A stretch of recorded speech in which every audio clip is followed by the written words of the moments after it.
Roger, saindo da Marinha, algumas coisas aconteceram onde você foi atraído diretamente para um grupo espiritualista para a adoração de demônios. Conte-nos um pouco sobre isso para que as pessoas saibam de onde você veio. Bem, eu saindo da Marinha Mercante, descobri que havia milhares de homens alistados procurando emprego. Não era mais útil no serviço e conseguir empregos em Montreal era um pouco difícil. Peguei um trabalho para ganhar a vida numa casa de jogos de boliche e bilhar em Montreal e eu era assistente do gerente da sala de bilhar. Era lá que as pessoas ricas jogavam bilhar. E então aconteceu que uma noite, por volta das 6 horas, esse sujeito entrou lá e disse: Ei, Morneau! Eu virei e olhei para ele e ele disse: Você está vivo? Eu disse: Claro que estou vivo. E ele disse: Cara, que bom te ver. E você sabe, apertou minha mão. Ei, ele disse: Por que você não janta comigo esta noite? Tenho muitas coisas interessantes para te contar. Cara, uau, minha vida está cheia de coisas boas. Eu disse: O que você fez? Herdou alguns milhões de dólares? Não, não, é melhor que isso. Melhor que isso? Quero te contar tudo. Então eu perguntei ao meu chefe: Posso tirar a noite de folga? E era uma quarta-feira à noite, não havia muita gente lá. E ele me deu folga. E então depois estávamos sentados, você sabe, comendo, e ele disse: Cara, ele disse, deixe-me te contar uma coisa. Eu me tornei membro de uma sociedade que se comunica com os espíritos dos mortos. Você gostaria de falar com o espírito de sua falecida mãe? Não, não tenho interesse algum sobre isso. Ei, cara, ele disse, eu falo com meu pai.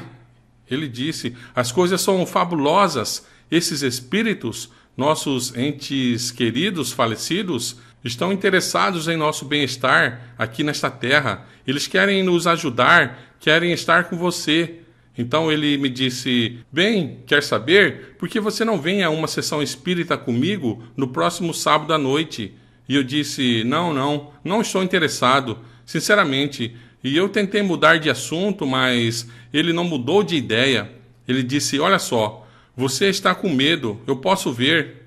Eu conhecia o Morneau quando ele não tinha medo de nada. Você pintou o mastro principal de 70 pés no navio. Ele disse, ninguém mais queria subir lá. E ele disse, agora você está com medo ou vai vir comigo sábado à noite? Eu disse, eu vou com você. E foi assim que começou. Por alguns meses, frequentamos as sessões espíritas e muitas coisas interessantes aconteceram. Se você quiser ouvir sobre isso, eu conto, mas acho melhor seguir em frente.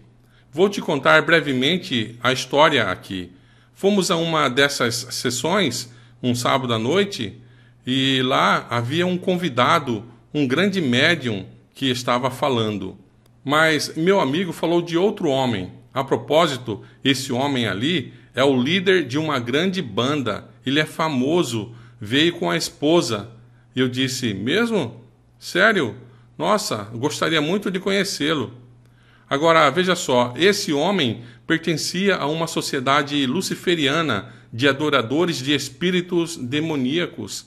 E o que aconteceu é que o espírito, o conselheiro espiritual, um dos principais anjos de Satanás, tinha dito ao sumo sacerdote da sociedade, cerca de 1 ano antes, que o grande mestre queria trazer 2 indivíduos para a sociedade que seria um grande recurso para o grupo em Montreal e tinha dado nossos nomes.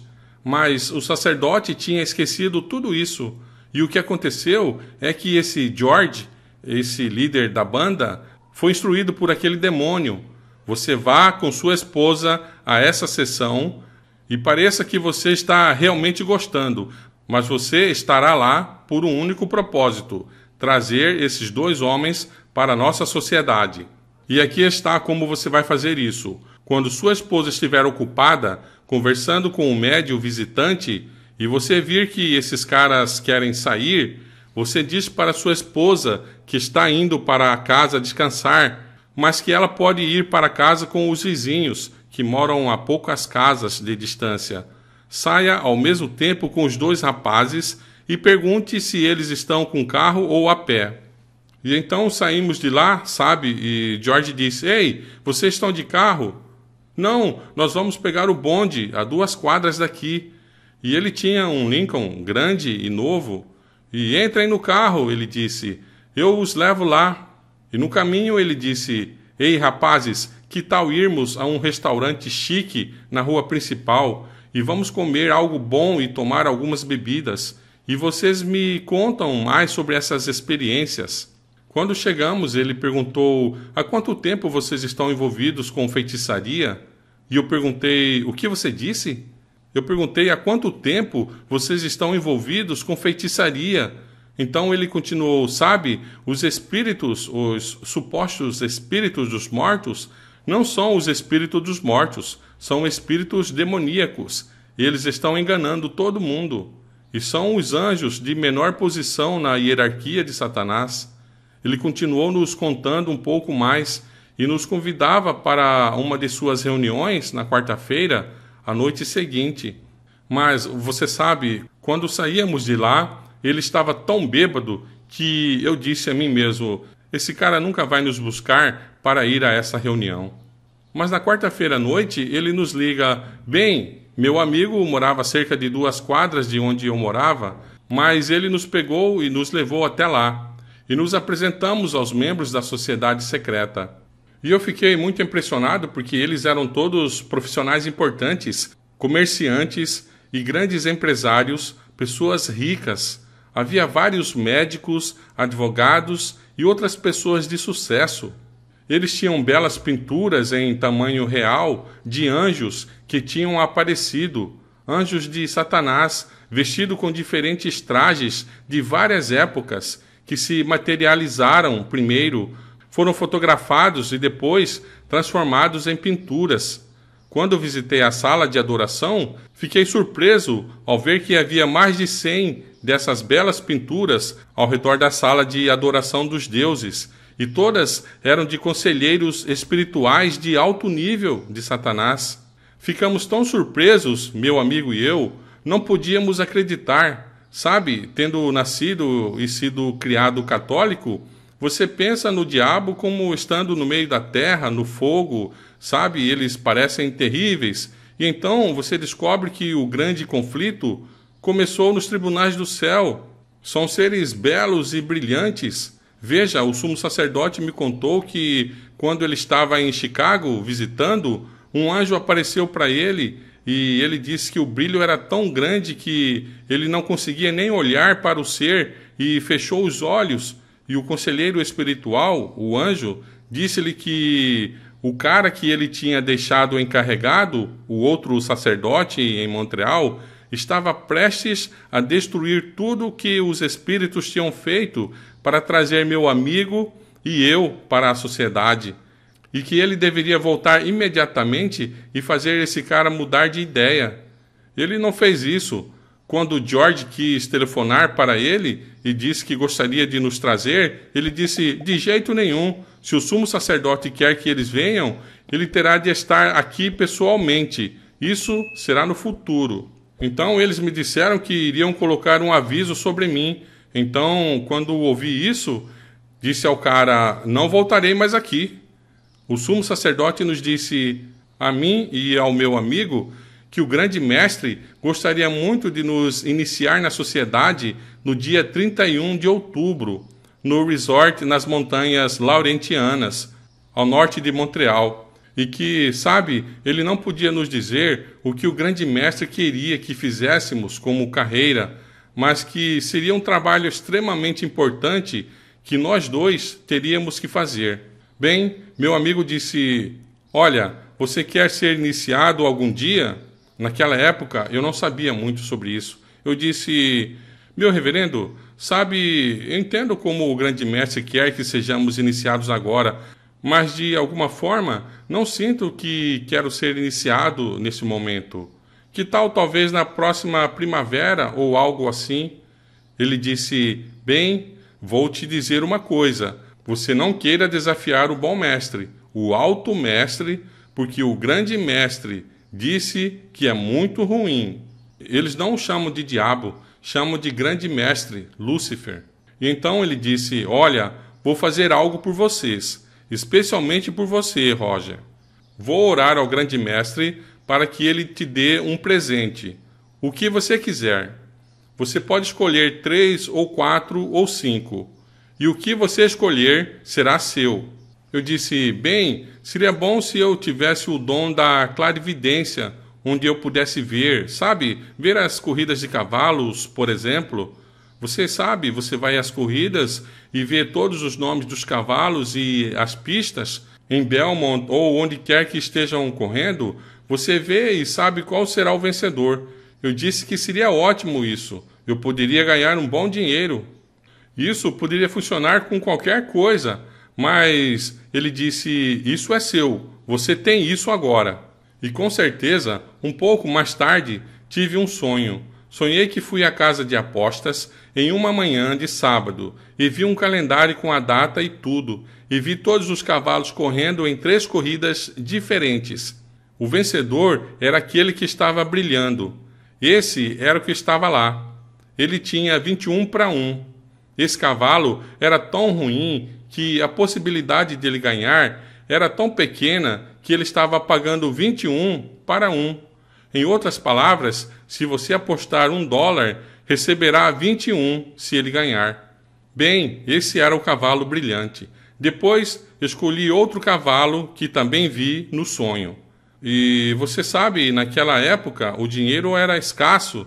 Então, eu disse, bem, eu vou apostar $2 nesse aqui também. Então, apostei $2 nele e ele venceu. Ele foi o primeiro. Depois, apostei 20 no cavalo de 21-1 e ele ganhou. Todo mundo dizia, não posso acreditar. Alguns caras estavam batendo os punhos no balcão. E sabe por que diziam que esse cavalo não valia nada? Que não deveria ter participado dessa corrida. Coisas assim. Então eu estava ouvindo esses caras e disse, caramba. E sabe o que aconteceu quando voltei lá na semana seguinte? Sim, saí de lá com um monte de dinheiro no bolso. Fui a uma das melhores lojas de roupas masculinas na rua Sainte Catherine e comprei um terno de $200.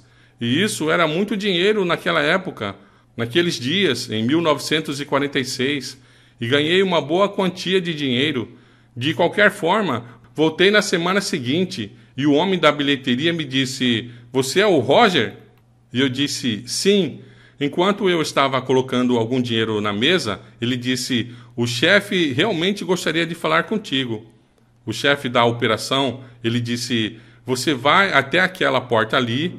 E então ele me deu alguns bilhetes e eu fui até lá. Bati na porta e ouvi um entre. Tudo isso foi em francês, claro. Ele me viu e disse, você é o Roger, né? Então vem aqui. Sente-se bem aí, na frente da minha mesa. E ele se levantou, deu uma volta ao meu redor, me examinando, e depois voltou a se sentar. Ele disse, você não parece um vencedor. Você não parece um cara que sabe algo sobre cavalos. Bem, eu disse, eu não sei, só tive sorte. Ele disse, vou te dizer uma coisa. Não sei de onde você está tirando suas informações, ok? Mas não gostamos disso aqui. Você está levando muito do nosso bom dinheiro. Então, vou te dizer que da próxima vez que você vier aqui, vou mandar alguns dos meus capangas atrás de você. E eles vão colocar uma bala bem na sua testa e, cara, você não vai mais aparecer aqui. Agora, se você quiser os endereços e nomes de diferentes apostadores em Montreal, eu te dou uma lista completa. Eu disse, não é necessário, senhor, eu não vou mais voltar aqui. Então esse foi só o começo. Ele sabia que eu tinha informações privilegiadas. Ele só não sabia o quão privilegiadas eram. E então a pressão para ser iniciado aumentou. Cheguei em casa numa quarta-feira à noite, depois que o sumo sacerdote tinha colocado muita pressão em mim. Fui para a cama, mas não consegui dormir. Por volta das 3 da madrugada, eu estava deitado na cama e orei. Agora, aquela foi uma oração poderosa e bonita, muito curta. E eu nunca pensaria que estava orando quando disse, Se há um Deus no céu que se importa comigo, me ajude. Não sei quanto tempo fiquei acordado depois disso, mas na próxima coisa que soube foi que meu despertador tocou e eu me levantei e fui trabalhar. Algo bonito aconteceu. Eu estava trabalhando em uma fábrica de bordados e estava trabalhando na minha máquina. Quando chegou o intervalo do café, às 3 da tarde, fui lá para fora para fumar. Um dos chefes, que era judeus, porque eram 2 proprietários, os 2 judeus, um deles disse: "Ei, Roger, quando você voltar, venha ao meu escritório, quero falar contigo." Ok. Então voltei e ele disse: "Entre e feche a porta." Eu disse para mim mesmo: o que está acontecendo? Ele nunca fecha a porta, a menos que queira demitir alguém. Então eu aprendi isso observando. Eu disse: qual é o problema? Bem, não há problema algum, mas você poderia chamar de problema, provavelmente. Você notou aquele cara que estava aqui esta manhã, aquele que eu mostrei a fábrica? Eu perguntei: sim, o cara negro? Sim, bem, ele vai começar a trabalhar aqui na próxima segunda-feira, e ele é cristão, mas ele guarda o sábado judaico. O que você quer dizer com isso, que ele guarda o sábado judaico? Sim, ele guarda o sábado bíblico, da criação, que Deus criou o mundo, a terra, e abençoou o 7º dia e tudo mais. Ele guarda como os judeus fazem, como os judeus ortodoxos guardam. Então eu disse: e daí? Ele disse: eu quero que você descubra a qual denominação ele pertence. Isso está me atormentando. Mal consegui dormir a noite passada. Eu preciso descobrir a qual denominação esse cara pertence. Eu não vou fazer esse tipo de trabalho aqui, mas você é meu amigo. Faça-me um favor. Descubra para mim. E eu disse: claro, sem problema nenhum. Ele disse: eu coloquei ele para trabalhar na máquina do seu lado. E então ele disse: você vai ter muitas chances de falar com esse cara, mas não deixe ele saber que sou eu que quero saber a qual denominação ele pertence. Eu disse: tranquilo, não se preocupe. Então, para resumir a história, minha máquina começou a quebrar os fios e eu tive que retroceder e começar tudo de novo. E eu fiquei muito, mas muito infeliz mesmo com toda aquela situação e comecei a xingar todos os santos. O intervalo para o café foi às 10 e eu desci e contei para várias pessoas. Já viram algo assim acontecer? O chefe veio, ajustou a máquina e trabalhou uns 15 a 20 minutos pensando que estava funcionando maravilhosamente bem. E então eu voltei para a máquina e os fios começaram a quebrar novamente. E então eu disse: eu não sei o que está acontecendo, você tem alguma sugestão? Aí o cara que eu fui posto para trabalhar do lado dele me disse: bem, eu te digo o seguinte, se eu fosse você, eu pegaria leve com o Senhor. Eu te ouvi praguejando os santos lá de cima há pouco tempo, mas então eu ouvi o nome do Senhor e pensei: já que você pediu minha opinião, então eu te digo para pegar leve com o Senhor. Talvez as coisas melhorem. Eu disse para mim mesmo: aqui está a minha chance. E eu disse: escuta, cara, eu entendo que você é bastante religioso. A que denominação você pertence? Ele disse: eu sou adventista do 7º dia. E eu disse: adventista do 7º dia? O que é isso? E ele explicou o que o nome significava. E eu disse: uau, interessante isso, hein? Fiz algumas perguntas a ele e depois voltamos para cima. Disse a ele: olha, você trouxe seu almoço? Ele disse: sim. Que tal a gente sentar no cais de carga que está lá atrás e almoçarmos juntos? E você me conta mais sobre suas convicções religiosas, sobre essa questão do Senhor vir e ressuscitar pessoas e recriar a terra, e mais tarde e você será salvo voando nas nuvens do céu para o reino de Deus, etc. E ele disse: sim, vamos falar sobre isso. Então tivemos uma boa hora de conversa. E à tarde, por volta das 14 horas, o espírito começou a me oprimir. Era outubro, as janelas estavam abertas, talvez uns 10 ou 12 centímetros, e eu comecei a transpirar. Desabotei minha camisa e arregacei as mangas e ainda estava suando mais.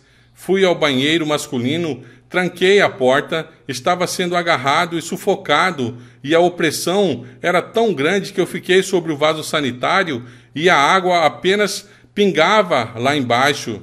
E eu disse para mim mesmo, a menos que Deus me ajude, os espíritos vão acabar comigo. E instantaneamente fui solto. E então, às 17 horas, eu disse a ele, qual bonde você pega? E ele disse, bem, eu pego ali, a uns 2 quarteirões daqui. E eu disse, quero andar contigo. Olha, se eu fosse até a sua casa, você poderia me mostrar na Bíblia, sabe, as coisas que você estava me contando hoje sobre as suas convicções religiosas? Ele disse, sim, eu ficaria feliz em fazer isso. Que tal no próximo fim de semana? Eu disse, não, quero dizer hoje à noite.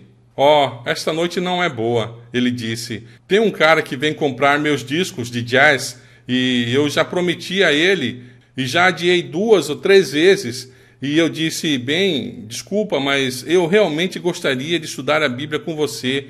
E ele disse, e que tal amanhã à noite ou depois? Eu disse, será tarde demais, meu amigo. Tarde demais. Para sempre tarde demais. Ele disse, ok, esteja lá então hoje às 19 horas e estaremos esperando por você. Então cheguei à casa dele e ele me apresentou a sua esposa e então ele me disse, bem, eu tenho que te explicar uma coisa aqui. Sabe, eu não sou exatamente um adventista do 7º dia. Na verdade, eu disse que era adventista do 7º dia porque você perguntou e parecia a coisa certa a dizer, mas eu não tive muito tempo para explicar isso. E então eu vou te dizer, eu não sou um membro batizado da Igreja Adventista do 7º dia. Provavelmente serei batizado em breve, porque eu estou prestes a tomar minha decisão em relação ao sábado. E ele disse, minha esposa é adventista do 7º dia, e é ela que vai nos dar o estudo bíblico esta noite. Se estiver tudo bem para você? Eu disse, sim, está ótimo. E ela explicou que eles tinham esses pequenos estudos bíblicos, 28 estudos bíblicos para pessoas ocupadas, e em uma folha que representava um estudo, havia umas talvez 18 ou 20 perguntas, e você procurava as respostas na Bíblia. E eu disse, tudo bem. Então tivemos o primeiro estudo bíblico, a Palavra de Deus. Então já era 20 horas, e eu perguntei. Ela disse sorrindo, lembrando aquele momento bonito como se fosse ontem. Cíntia, qual é o próximo estudo bíblico? Ela disse, Daniel 2. Eu disse, sim, do que se trata? Ela me contou um pouco e eu disse, ei, vamos fazer esse estudo bíblico agora. Eles disseram, por que você não volta no próximo fim de semana? Eu disse, não, essa noite, tem que ser essa noite. Agora, Cyril, meu colega, disse, ok, vamos fazer. E já era 9 horas da noite e eu disse, que estudo fantástico, que interessante, qual é o título do terceiro estudo? Ela olhou para Cyril e disse, é tal e tal. Eu disse, fantástico, vamos fazer esse estudo, agora. E eu também perguntei, a que horas vocês vão para a cama? Eles disseram, vamos para a cama por volta das 23 horas, depois de ouvir o noticiário da noite. Eu disse, ótimo, temos tempo então para mais um estudo. Ela disse, deixe-me explicar, temos um problema real aqui. Nosso pastor tem nos dado palestras sobre como dar estudos bíblicos de forma eficaz, e ele nos diz que nunca devemos dar mais de 2 estudos bíblicos por semana para as pessoas. Eles devem ser espaçados, como um talvez na segunda, terça ou quarta, e o outro no domingo ou sábado. E ele disse, você sabe, já tivemos quantos? 3. Eu disse, estou tão feliz que você me contou sobre o seu pastor, e eu prometo que eu não direi nada para ele. Não direi a ele que, quando o encontrar, que tivemos 3 ou 4 estudos bíblicos na primeira noite. Ele disse, ok, então vá em frente. Então tivemos outro estudo bíblico, e já era 10 da noite. Eu disse, esse foi o quarto? Ele disse, ela não vai te dizer o título. Eu disse, bem, vou te dizer uma coisa. Eu estava aqui pensando que vocês eram realmente pessoas agradáveis, cristãos amorosos, que queriam ajudar uma pobre alma perdida. E aqui estão vocês se recusando a me dar outro estudo bíblico. E eu continuei. Eu simplesmente não consigo entender isso. Cyril disse, o que aconteceria se não estudássemos nesta noite? Eu disse, vou ser honesto com você. Não posso te dizer a razão pela qual quero todos esses estudos bíblicos, mas se eu voltar aqui amanhã à noite para o 5º estudo bíblico, terá sido um super milagre de Deus que eu esteja vivo. E ele disse, você faz parecer uma questão de vida ou morte. Eu disse, é exatamente isso, meu amigo. E eu te contarei depois, se as coisas derem certo para mim. E eu estava certo, quando sabia que o sol ia nascer amanhã, que os espíritos iam me matar naquela noite. O sumo sacerdote nos contou sobre alguns acidentes que acontecem com alguns dos membros que decidem não aceitar o convite do grande mestre.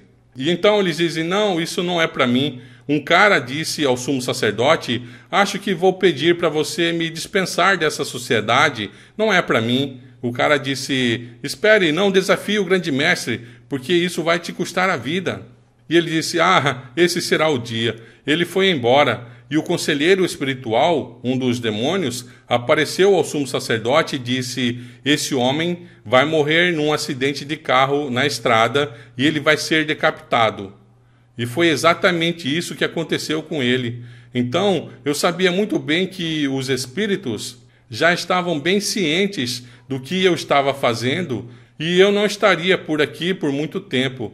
Então, eu acreditava que se tentasse sair dessa sociedade satânica, estaria acabado. Naquela noite, me despedi sem esperar vê-los novamente. Mas, na manhã seguinte, eu acordei e esperava algum tipo de acidente no caminho para casa, mas acordei na manhã seguinte e... Cara, a vida estava linda. Claro, consegui que eles se comprometessem a dar mais estudos bíblicos para terça-feira, pelo menos mais uma vez. E no dia seguinte, então, quando eu estava lá, tivemos mais 4 estudos. Agora, eu tinha certeza de que não os veria na quarta-feira. Apertei a mão deles e disse, bem, se eu ainda estiver vivo, estarei aqui amanhã à noite para o estudo bíblico número 4. Pois tivemos 28 estudos bíblicos em uma semana, 7 dias. Bem, o que aconteceu foi que na noite de terça-feira eu tinha tanta certeza de que não viveria mais que pensei, bem, foi bom aprender a verdade sobre o Criador, porque o sumo sacerdote sempre falava, veja, eles não se referem a Deus como Deus. Eles sempre se referem a Deus como o Criador, sempre como o Criador. O grande Deus para eles é Lúcifer, o grande mestre. Então, eles não dão glória a Deus por nada, exceto que sabem que Ele é o Criador. Na quarta-feira, quando eu voltei para aqueles estudos bíblicos, eu estava bem emocionado, e o meu ser vibrava e eu não sabia como orar, mas havia em meu ser uma elevação de tanta felicidade em direção a Deus que se importava comigo, e eu não sabia seu nome, mas sabia que ele era Deus e que se importava, porque eu disse, se há um Deus no céu que se importa comigo, ajuda-me. Então, tivemos mais 2 estudos bíblicos, e esses estudos bíblicos fizeram maravilhas para mim. Quando os outros 2 estudos bíblicos terminaram, tivemos mais 4. Aliás, mas agora eu sabia dentro de mim que eu também tinha um grande mestre e que ele era muito melhor do que o grande mestre que eu tinha servido por algum tempo. E eu também me tornei muito ousado. Determinei ali mesmo que com a graça de Jesus e o poder de Deus e seu Espírito Santo, eu não precisava me preocupar com o sumo sacerdote e sobre tiros e sobre as decapitações por acidentes. Isso foi há quanto tempo? Bem, isso foi há 51 anos atrás. E o casal que me deu esses estudos bíblicos, esse casal está aqui conosco esta noite. Seria aceitável se pedíssemos que eles se levantassem? Cynthia e Cyril, vocês poderiam se levantar e mostrar os estudos bíblicos? Venham até um degrau. Subam um pouco mais perto. Venham perto do degrau. Este é o conjunto de estudos bíblicos que ele deu a Roger há mais de 50 anos. Deus é grande. 51 anos já se passaram. Não é incrível? Cara, você precisava de uma lupa para ler esses estudos, hein? Isso mesmo, a impressão era muito fina e eu já não consigo mais lê-los.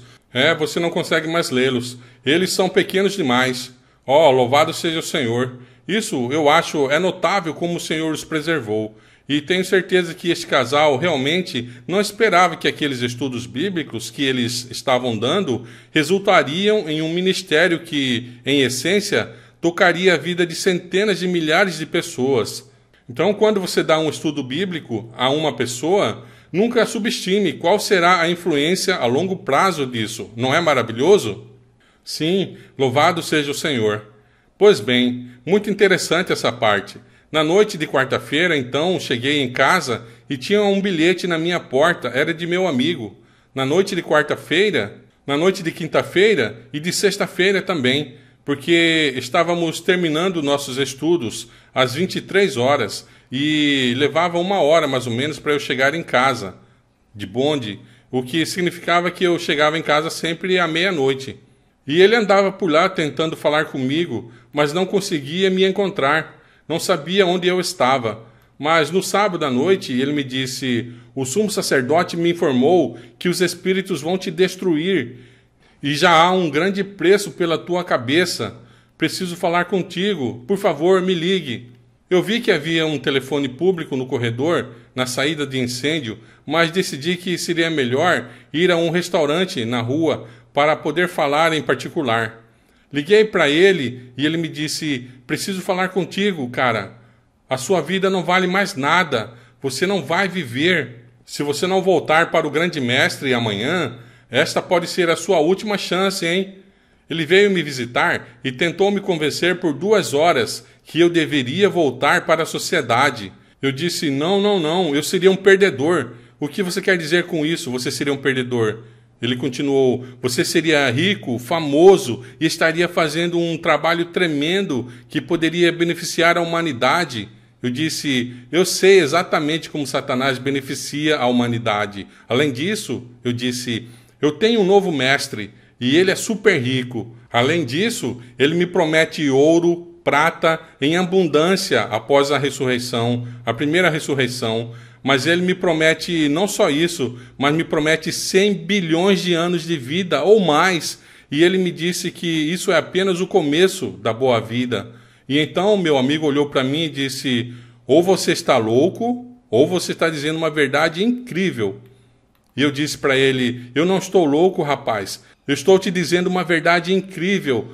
Deixa-me te contar porque não posso ir a ver o seu grande mestre e o sumo sacerdote. O sumo sacerdote prometeu que ele faria tudo certo com o grande mestre. Deixa-me te contar também o motivo pelo qual não tenho medo de balas e ameaças de qualquer tipo. Deixa-me te mostrar uma coisa. Eu fui a uma mesa onde estava a minha Bíblia e eu havia lido naquela manhã sobre a experiência de Ezequias e Senaqueribe. Você sabe, quando o grande rei general sírio veio a Jerusalém, Ezequias trouxe a carta perante o Senhor e contou exatamente o que eles pretendiam fazer. E o Senhor disse: nós cuidaremos deles. Você sabe, acho que foram 280 mil homens mortos naquele instante. Ou 180 mil. Sim, cerca de 180 mil pessoas morreram enquanto dormiam. Eu sabia que, da mesma forma que Senaqueribe ameaçava Jerusalém e a vida de Ezequias, e Ezequias levou o problema ao Senhor, e ele protegeu Jerusalém e destruiu o inimigo. E Deus faz isso ainda hoje pelos seus filhos. O Senhor te abençoe e te guarde. O Senhor faça resplandecer o seu rosto sobre ti, e tenha misericórdia de ti. O Senhor levante o seu rosto sobre ti, e te dê a paz.